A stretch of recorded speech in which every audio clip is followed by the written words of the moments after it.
Hi, this is Hung, author of the 5 Steps to Speak a New Language. First of all, thank you so much for all of your comments and your feedbacks on my last video. In that video, I have shared with you my story about how I was struggling for many years with my English and how I finally overcame it in just a few months. We have also talked about the opportunities you can get once you master your listening and your speaking skills. We talked about the working opportunities you can absolutely apply to all those multinational corporations out there looking for candidates in Asia. We talked about the learning opportunities. You have chances to learn from the best gurus in the world. The only thing you need is that you must be able to hear and understand what they say. We talked about the business opportunities.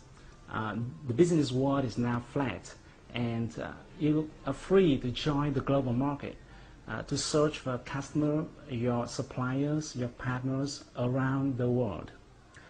And today, by watching this video, you can understand more in details about how you can really master your English in a short period of time. Well, what do I mean by short period of time? I'm not talking about years. I'm talking about months. It might be 8 or 9 or 10 months. I can't say exactly how long because it also depends much on you. But some of my friends and my students were able to do it in 5 or 6 months. You're going to pick up one of the most important factors that determines whether you will quickly achieve your goal or will be struggling for many years with the language you want to learn. Let me start with a question. What do you think is the most important thing when it comes to learning a new language? Let's pause for a few seconds and really think about it. What do you think? Well, there's not a single answer for this question, but when it comes to language, most people must agree with me that vocabulary is at the top of the priority list. Without vocabulary, you definitely can't hear, you can't speak. You're still able to communicate a little bit without grammar or with poor pronunciation, but you can do nothing without words. Because essentially, language is formed by words and the way they're put together logically. But have you ever asked yourself how many words you will have to learn? Or how many words are there in English? I know that most people don't make this question because people just start right away without realizing how far they have to go and how long it will take to get to the end of the road. And that is not really good when you have a long journey. You'll be more likely to reach the target if you have a map in your hand, or if you can realize how far you're going to have to go.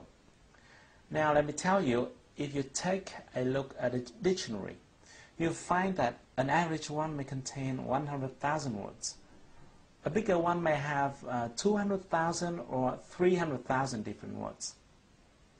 And I have another question for you. How many words you can learn and remember each day? Given the fact that you learn them and then you forget them, right? You learn and you forget. So how many words do you think you can learn and remember each day? Now let me assume that you can learn and remember 20 words per day. And this is not a bad number at all. To get 300,000 words, you're going to have to learn continuously in 15,000 days, which equals 41 years. Wow, it sounds scary, doesn't it? But just calm down. Don't worry, it won't take you 40 years to learn English if you know this one principle. It is Pareto Principle.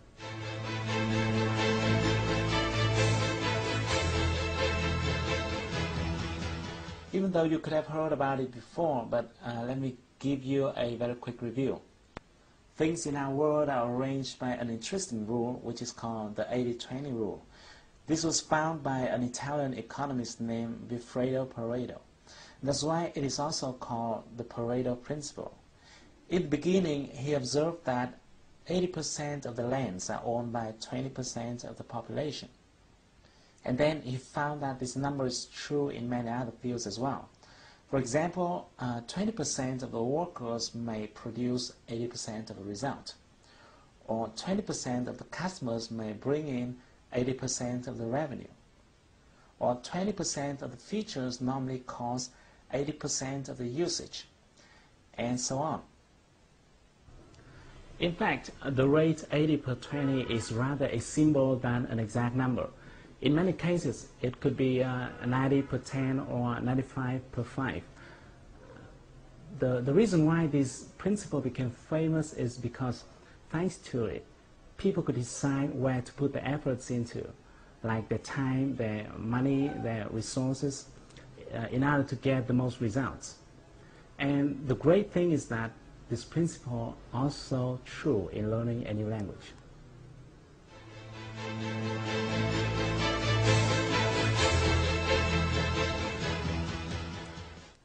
Even though the total number of different words in English may come up to more than 300,000 words, only a small portion of that number is used in daily lives.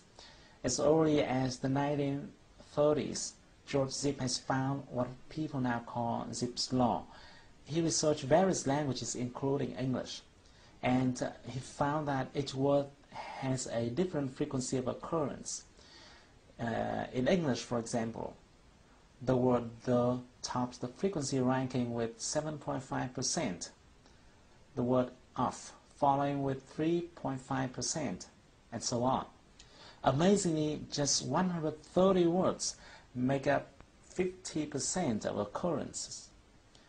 Other studies show that Americans use somewhere from 2,500 to 3,000 most common words in their daily lives. The good news is that these 3,000 common words build up more than 95% of the content in any conversation, telephone call, email, or even books and newspapers.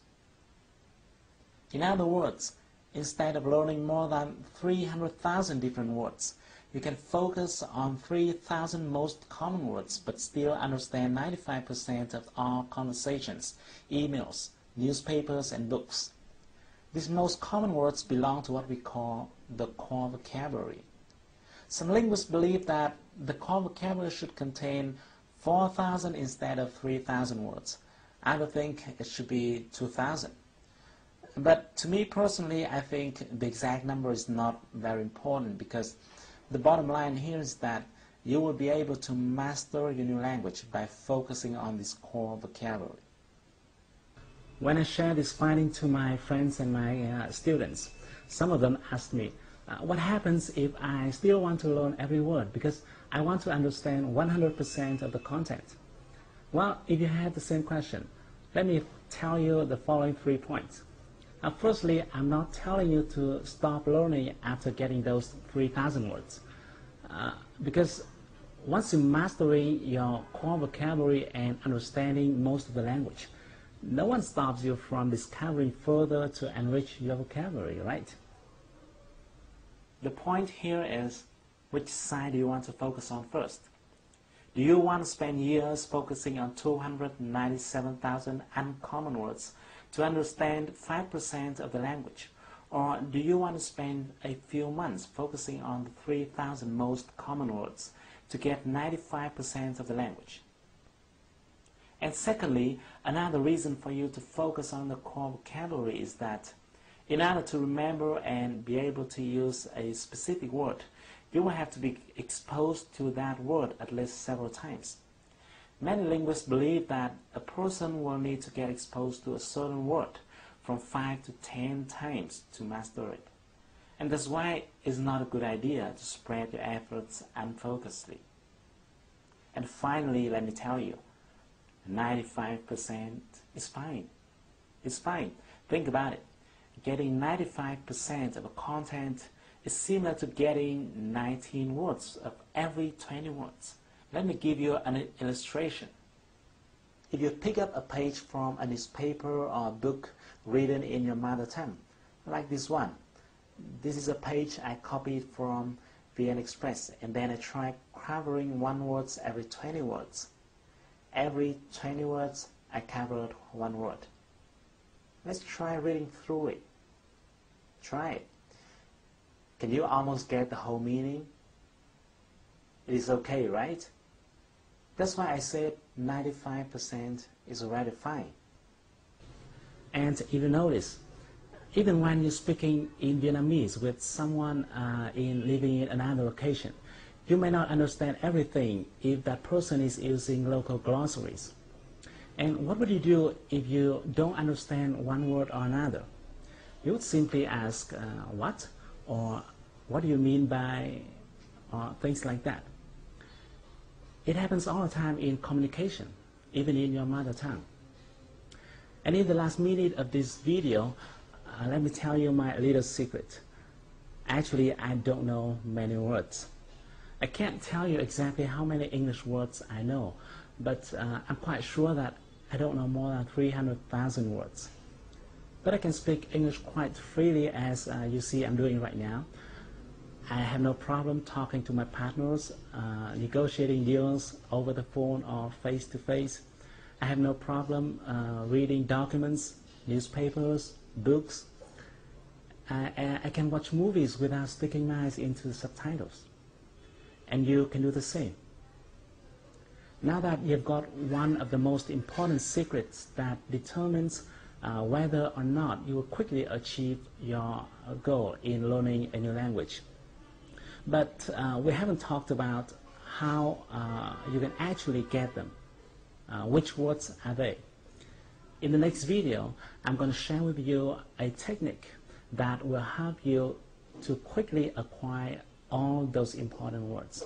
And the best thing is that you won't have to memorize them, but it will naturally go into your mind and will be retained in a long period of time.